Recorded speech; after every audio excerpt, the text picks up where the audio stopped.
Hello again, Mean Green fans, and welcome to episode 2 of our Coaches Caravans via Zoom this year. And we are brought to you by 308 Construction. That's Ryan Davenport's company. Ryan's a former Mean Green football player, and they are a local contractor. We're pleased to have them as our presenting sponsor of these caravans. We're also brought to you by the Mean Green Scholarship Fund. So many of you that are tuned in are supporters, and we thank you because our scholarship costs are approaching a need of $6 million a year. So every gift we get is really, really important. And right now we are in the middle of accepting those donations as well as season tickets for the upcoming football campaign. Also right now, before we jump into a couple of great guests, you'll notice that we always wear North Texas apparel. Well, you need to go ahead and get your gear for the summer and get ready for the fall sports season. And you can do that by partnering up with our official provider, and that's at unt.bncollege.com. Spring 20 is the code for a 20% discount through July 1st. And as we welcome in our guests, this is a big episode. We've got not only the Conference Player of the Year, but also the Conference Coach of the Year from what was a magical Mean Green basketball season. Abruptly ended, but it doesn't take away from what it was. Hello to Grant McCaslin and Javion Hamlet. Coach, how are you doing, first of all? Doing great. Anytime you can get on a Zoom with the great Hank and the great Javion, then this is a good day. I'm the weakest link here, but it's always nice to know that I'm wearing the same thing you are because you are known as a fashion guy. Javion, who looks better in their official gear, Old Man Hank or Head Coach Grant? Both of y'all look great. That's a good point guard. Yeah, he is a good point guard. And let's begin by talking to Javion. You're back at home in Memphis. I know you're sitting in the car waiting to go get a workout in. How challenging has it been to keep your physical edge during this COVID situation? Are you getting regular workouts in? Oh, yes, sir. It hasn't really been challenging because I'm very fortunate and very blessed to have a trainer that got his own gym. So we just been in the gym, just working in a private gym. You know, you've been a focal point of a lot of interviews, but I want to point out again, first player to be named Conference Player of the Year in 30 years. People probably think I was around the last time that happened, but in my 25 years, you're the first Conference Player of the Year. And it was really kind of a little play on words. It was Hamlet Act 1 and Hamlet Act 2. During the non-conference, North Texas played some really difficult teams. Did you feel like you were getting better through that period of time when maybe people didn't notice? And I know you know that your coach was very patient with you, but did you feel it coming along as we wrapped up with people like Dayton on the schedule? Oh, yes, sir. I felt it. I always believed in myself, and I had a coaching staff and teammates that believed in me. And so it really made my job easier. So Coach Mack and the coaching staff just kept being on me, and my teammates kept encouraging me to just keep going, just to stay with the grind. And that's what I did, just kept working. And things turned out how they did. Grant, when did you feel like Javion turned the corner? Was there a signature moment or kind of a period of time in that segue from a difficult non-con into Conference USA play? You know, the biggest thing for me, even in recruiting him and knowing Javion, it's not really his basketball abilities, even though they're tremendous. It's his ability to rally people, right? And when we first started, he wanted to please, I think, specifically me, our coaching staff, with how he wanted to play. But I thought a big turning point, he came to me and he said, you know, that his teammates came to him and said, we needed you to be more aggressive. We need you to be more. And he's just such a guy that's in tune with what's best for the team. And that's what great point guards do. They know what needs to happen with the team, and they make it happen. And that conversation about halfway through the season when he recognized the team needed him was, I thought, the turning point. Javion, it's been well chronicled. You've paid a lot of dues to get to this level, and now you're going to come back as the point guard. It's solid. You're going to be the defending player of the year. How hard will it be for you to keep that kind of chip on your shoulder that you've always had now that you're enjoying some well-deserved recognition and success? It won't be hard at all. Just come in and just keep working. Like Coach Mack said, like, I ain't got to please nobody. Like, point guards get judged on winning. Like, I ain't worried about the awards or none of that. I just want to win championships and do things that people hadn't done or teams hadn't done in UNT history. So just focus on just getting better every day, just making the new guys more comfortable, being a great leader, letting them know I had to go through the growing pain. So being patient with the new guys just coming in and just leading us to another championship. That's all I want. When you were at Motlow State, I know you've said there were 17 people living in the same house with 2 bathrooms. So this shelter in place seems awful easy to me compared to that. Oh yeah, most definitely, most definitely. It was very hard at Marlowe. People don't even know, like, I was sleeping in the closet. Like, that was my room. I was sleeping in the closet. But just to see where I am now is definitely a big blessing. I don't take none of this for granted. Yeah, I think one of the things that I've been able to notice with you and some of the other players is just how faithful you are. I hear the word blessed a lot. I know some of that emanates from you, Grant, but during these times, it's great to see these young men and some of our young women really relying on a bigger picture. It's been challenging, but there have been some benefits through all this.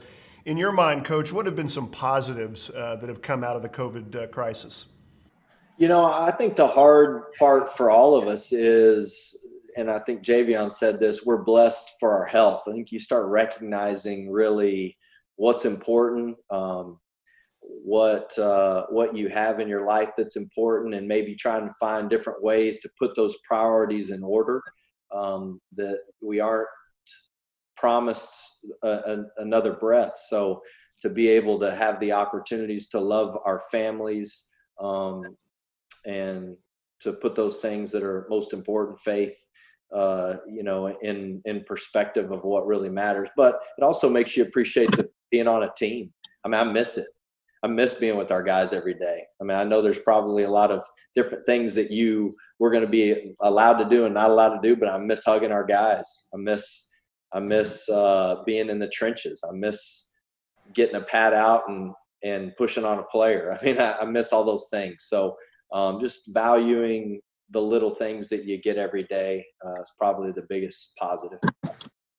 Fans that come to the Mean Green games at the pit oftentimes get to stick around and watch your kids run around on the court afterwards. I know you've got an active family right now. You're trying to get a basketball court built for those young guys, but you said today you've got cross country, conditioning, and climbing.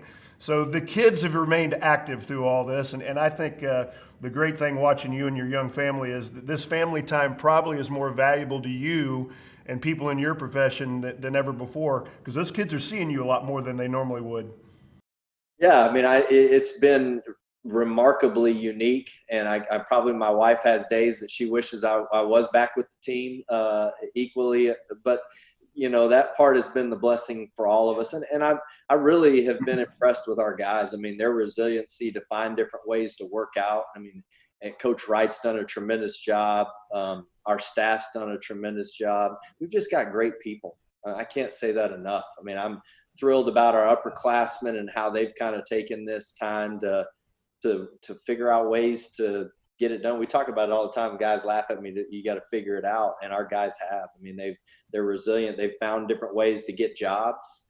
They found different ways to work on their game. We've just got a resilient group and an awesome team. And although it's been awesome to be home, it's also been really cool to see our guys just find their own way to stay in shape and to stay active and stay connected. And Javion, before we let you go, I can't miss the opportunity to check in on your pops. Your dad made a lot of games this year. One of the great memories was your runner to beat Louisiana Tech. I thought your dad might get a double T for exuberant celebration. He was on the floor almost as quick as the team. A great supporter of yours, and I think whenever you've got a dad that can make as many trips as your dad did, it's got to be a special bond. How's he doing through all this? And he's doing great. Like you said, it's a blessing just to have a father like that. 'Cause a lot of my friends don't have fathers, so it's like he's been a father figure to me and like some of my closest friends. So like it's definitely a blessing to have somebody that support you as he do and just love coming to the games. Not only watching me, but watching the whole team. Watching Coach Mack and yell at us, do all the other things. Well, I'm glad to hear he's doing good. Give him our best. And finally, Grant, you and your staff did a wonderful job recruiting during a pandemic. Tell me a little bit about the highlights of your recruiting class, but also just the functionality of how did you get that done with the world changing so quickly during that process? Well, to be honest, there was a benefit for, I think, our level and for us. And usually the holdup for our team being assembled is the ability to take visits. So people can push off a decision because they say, hey, I got a visit date at this point. I got a visit date at this point. And for us, because of the relationships that Coach Hodge, Coach B, Coach Ream, that they had with the guys that we recruited, and because we didn't wait till the end. I mean, we really identified those guys that we wanted to recruit early, and we spent time doing it. So I think the relationship part of it, honestly, was a big part of our ability to get the guys that we wanted. You know, for us, our signing class, I think the first guy that committed to us, Ruben Jones out of Houston Yates, in the summer, we just identified him as a guy that fit us. I know Javion we've talked about him quite a bit. I think he's an awesome student. He's an awesome person. He's an unbelievable teammate. He does all the things in a basketball game that I think make teams great. He doesn't have one thing that necessarily is going to dominate a game, but I'm thrilled about Ruben Jones. I think two guys that we had recruited, one being Dres, we call him McBride. We recruited him at the very end. He was really the only guy that we didn't have a great relationship, that we, because of circumstances on our roster, that we didn't necessarily know specifically. But I think those two guys could make a huge impact right away. Michael and Abu are two freshmen that really have a ton of potential. But I think a guy that needs to step up right away for us right from the jump is Terrence Lewis. T2 is what some people call him. He's just a jack of all trades. You want to talk about a great basketball player. We just got a great group of guys, not just talent. And we've got a chance to visit with a lot of them. And this is what I'll tell you that's unique about this team is I've never been a part of a team like with our group that has wanted and invested in recruiting as these guys have. And it's not even recruiting. It's like they want to know who's going to be a part of our family. They want to know who's going to be a part of our team. And that has really been the sole reason why these guys assembled so quickly and we have such a great class, is because of the investment of our current roster. And those guys really are invested in being great. And Javion, you can hear it in his voice, you can hear what he does, but it's not just him. We've got a great group of upperclassmen. I think we have 6 seniors. So, I mean, this is going to be a big year for us, a lot of expectation, and these new guys are going to make an impact right away. Well, congratulations on one of the top classes of all time at North Texas. And Javion, congratulations again to you. It ended so quickly, I didn't get a chance to even shake your hand or give you a hug, but man, it was a blast to see you come around the way you did. And the good news is, as Grant said, you'll be back to lead this team next year. Stay healthy, my friend, and we look forward to safely getting you back to campus soon. Thank you. Appreciate it, Luke. Appreciate it, Hank. Grant, if you need any more fashion advice, I'm there for you, but that shirt works for today. I'll be wearing it for every one of these Zoom caravans, and then I'll change out. Great seeing both of you guys. Thanks for the memories from last year, and I cannot wait to watch you guys start grinding again. Grant, thanks. Thank you all. Go Mean Green. All right. Go Mean Green. Thanks, guys. Now we transition to men's golf and visit with head coach Brad Strachey, and all the way from Sweden, Victor Forsland. Victor, you're wearing the brand all the way in your homeland. How are things going over there? Because I know it's different than what is happening here in the States. How are you, and how are the situations regarding COVID in Sweden? Yes, I'm doing very good, and I'm truly representing UNT always.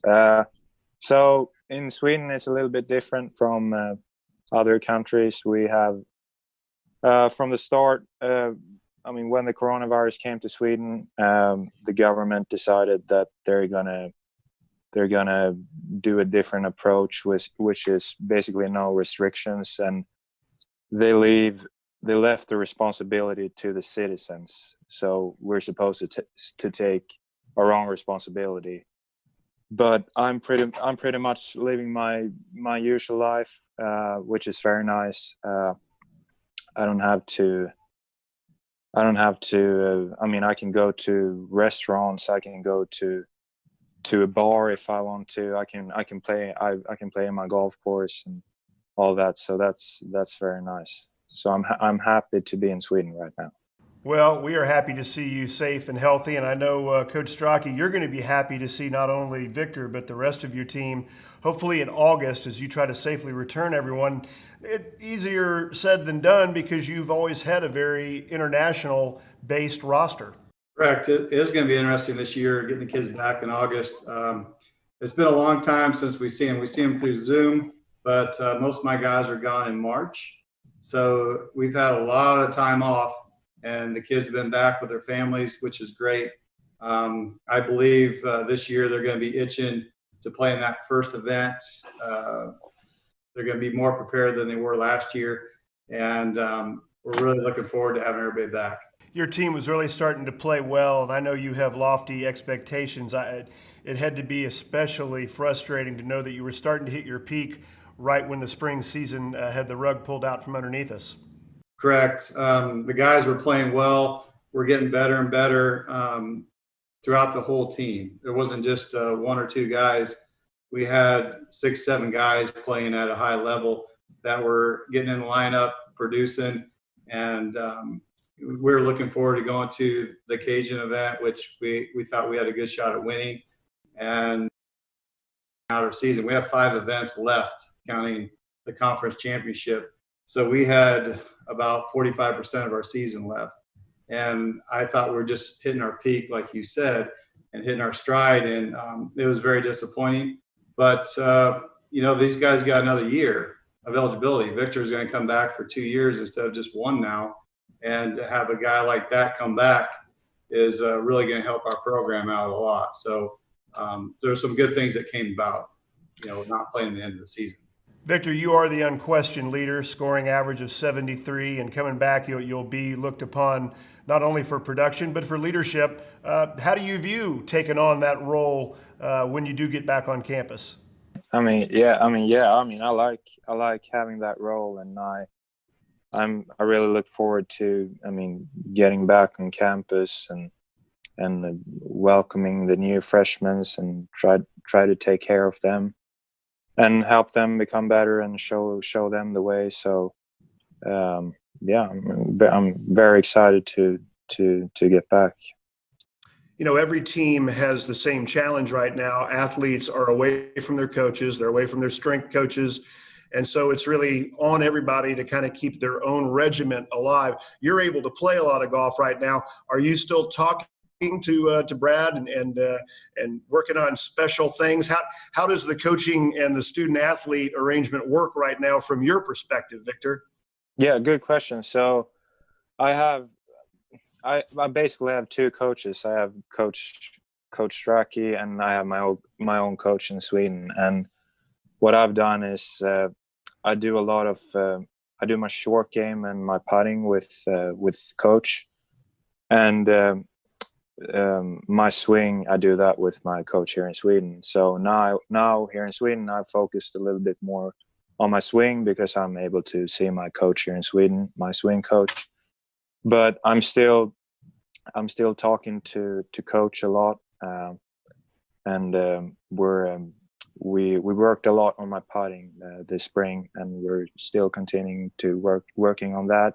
I'm sending in videos, and he tells me basically what I need to work on, and it's getting better. So, yeah. Well, sounds like you're making the absolute most of it, and from what we understand, most student athletes are. It's just a different time, so you adapt and you overcome. And when your team gets back, Coach Strachey, they'll be close to being able to celebrate a really nice enhancement in terms of recruiting and facility. Thanks to Brezzy Westheimer, you're going to be able to be back on the old Eagle Point golf course, a portion of it anyway, with a clubhouse and a practice range. As we close down, just talk about how exciting that's going to be and just what you see that can do for your recruiting. Oh, it's going to be, well, it's a long time coming, Hank. We've been talking about this a while, as you know. But the dirt is being moved as we speak. We are excited about having a new facility. Brezzy Westheimer had a lot to do with this facility. We're very blessed to have him on board. And we're going to have hitting bays. We're going to have a putt view inside. We're going to have chipping greens, putting greens, a range. We're going to have little targets out there to hit to make these guys better in their distance control. Recruiting is going to change. It totally changes the dynamics when you have an environment where the team could be together. So our team's going to bond a lot more since we're going to have an environment that they can hang out and play ping pong or just hang out and watch TV together. And the girls team will be around as well, which we're hardly around the girls team at all. And that will be a nice addition as well, as that we can get to know them a little bit better. And it's going to be a great environment for the team. Well, I know you've been patient, but you found the right guy in Brezzy Westheimer, and kudos to Ryan Peck as well for ushering that important facility enhancement. This has been fun. Victor, we appreciate you coming to us via Zoom all the way from Sweden. When you do begin your travels back, please be safe, and we can't wait to see you again. And Brad, I'm going to test you sometime the remainder of the summer to see if you really are a good golf coach, because I need a lot of work with my swing. Let's do it. I'm up for the challenge. Thanks, guys. This has been part of our Country Club edition here of the Zooms. Time now to jump into the pool, as it were, with Brittany Bharathi, head coach of Mean Green Swimming and Diving, and one of her standouts, Lee Ferris McGee. And Lee, you're joining us all the way from Jackson, Mississippi, your hometown. We appreciate you being a part of this. Let's begin with you. How have things been since you left the UNT campus and went back home to Mississippi? You look safe and sound. I hope that's the case for you. It's been pretty good. It's been nice to see my family since I don't get to see them very often, and get to see all my Mississippi friends. It's been hard not being able to get in the pool, but things are getting back up to normal. So it's been good. Yeah. That would be a question. I know around here things are opening up, but even a lot of the public pools are still closed. That may change here in the next few weeks. But are you able to get access to a pool where you can get in and work on what has been an incredible career? You're a record holder in the freestyle, and I would think from a competitive standpoint, you're wanting to be in the water all the time, but do you get a chance to do that? I do get a chance. I'm grateful for my club team. They allow college swimmers to come back and swim with them. So, and my little brother still swims, so I just kind of ride with him to practice and just join them. Coach Roth, I'm sure that's one of your concerns right now, is you've got all these ladies to account for and they're spread out. So tell fans that are logged in here to this Zoomcast, how are you communicating on a daily, weekly basis to your team? So we do weekly Zoom meetings with the whole team where kind of the spring semester, we took some time and some space to allow for our team to have some serious conversations about what we really hold valuable. And so we've utilized this time being away from one another, kind of being out of the pool, and really delved into those conversations more so the team can really grow and stay united and kind of still moving in the same direction. It's kind of hard. All states are different, all cities are different on what's allowable. So, we've got a full spectrum of athletes on our team, some that their teams are back up and running like normal, and some are still waiting to touch water and trying to get to lakes whenever they can. And, it's all a part of a process. And I've always been a believer in do whatever you can with whatever you can. And so this is just another situation that just do the best you can. You're doing that right now. Your husband, Ben, is a firefighter, and he is on assignment as we tape this. So you've got your 2-year-old daughter there with you. She may make a cameo. I hope so, because she's got a great Mean Green outfit on. But as a spouse in that situation, and I've talked to a few firefighters that are letter winners, just your concerns during all this, how has life been in terms of Ben's ability to have to be out there. You can't shelter in place when that alarm goes off, right? That's correct. I mean, his city was even creating COVID-19 response teams. And so he was, he's one of the paramedics in his city. And so he was on that shift where they were separated, not even at a station necessarily. They were at a building that was kind of shut down because of COVID. And he said after every call, it took about 30 minutes to sanitize everything, to wash down everything. So that was pretty worrisome. And we kind of, we had a family discussion about, he's going on these COVID specific calls. So the likelihood of him being exposed is a little bit higher, obviously, which means that he could bring that into our home, which, it's worrisome, but, it's part of the job. He's out on some overtime shift today. He got called in early. And so, it's, my coworker is a 2-year-old. It's Russian roulette over here on what this interview is going to be like. So, it's, our home, we see it pretty up close and personal. And, I know that he's one of those people that when the going gets tough, he's one of the first to lend a hand. And so I'm really proud of him. And I just, I hope for his safety. I hope for everybody's safety in this. Well, on behalf of everyone I know that's tuned into this and the entire Mean Green Athletic Department, please let Ben know how much we appreciate his service right now and all the people that are on the front line, because it's a challenging time.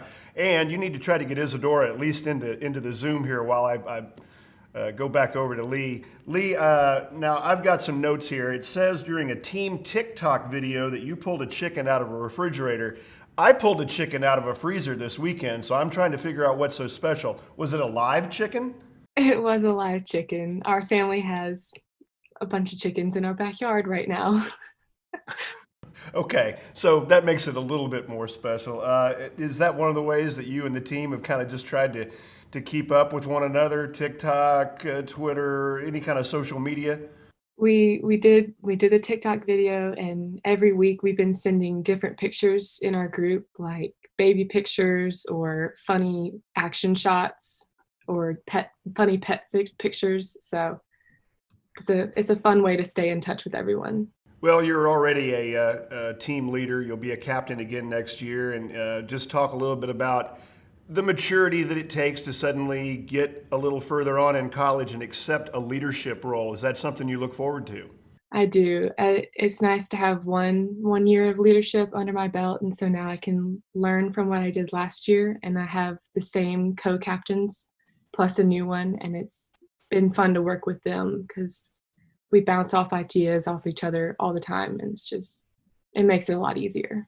I think a lot of fans associate the COVID crisis with the basketball season ending so abruptly, but you were actually in Cleveland at Invitational Championships when this came up. How did you become aware of the fact that sports were going to be annulled? What was happening when you first were told, hey, we're done here? I was a little shocked because I didn't see how we'd get affected in chlorine, but I guess it was the Ohio rules, and so it was a little disappointing because I had goals that I was trying to do at that meet, but I guess it didn't matter for anyone because everyone was in the same boat. Yeah, it did. Very abrupt for our softball team or basketball team, track and field, but people forget athletes like you are also still competing. So let's get back over to Brittany and introduce this young lady, and let's make sure we get a chance to see that outfit. It's hard to zoom when you got a 2-year-old in your lap. No, we're making it work. Yeah. Yep. She wants to do whatever the opposite of whatever you want her to do. Well, both of you are making it work. All three of you are. Brittany, thank you. Again, tell your husband how much we appreciate his service, and you get busy with that beautiful 2-year-old. You dress her very, very well. Lee, thank you so much for your time. Safe travels back to campus when it's appropriate to bring you back, and hope you can continue to enjoy your family there in Jackson, Mississippi. Thank you. So that's swimming and diving. We want to remind you, though, that as we tape these Zoom caravans, it's still time to buy your football season tickets, and you can do that by going to meangreentickets.com or calling the ticket office. The deadline to renew is coming up June 30th. We do have payment plans available, and we want to be flexible with everybody during these uncertain times. So season ticket holders that have renewed and current students have the first opportunity to be present in Apogee if we do have to limit any kind of capacity. New season tickets available June 1st. It was when they started, only $5 down for a deposit. And of course, we have our ticket assurance program to make sure you know that even in the worst of times, we might have to refund. That's still an opportunity. So buy the tickets with assurance and support the Mean Green. Also, we invite you every day to log into meangreensports.com. You can learn about sports like women's swimming and diving. All 16 of our intercollegiate athletic teams have stories to tell, and every day we tell those on meangreensports.com. Well, for Brittany Roth and Lee Ferris McGee, I want to say thank you for joining us. I'm Hank Dickinson. Our next episode will feature women's basketball, women's golf, tennis, and cross country. Until the next Zoom Caravan, thanks for being with us, and go Mean Green.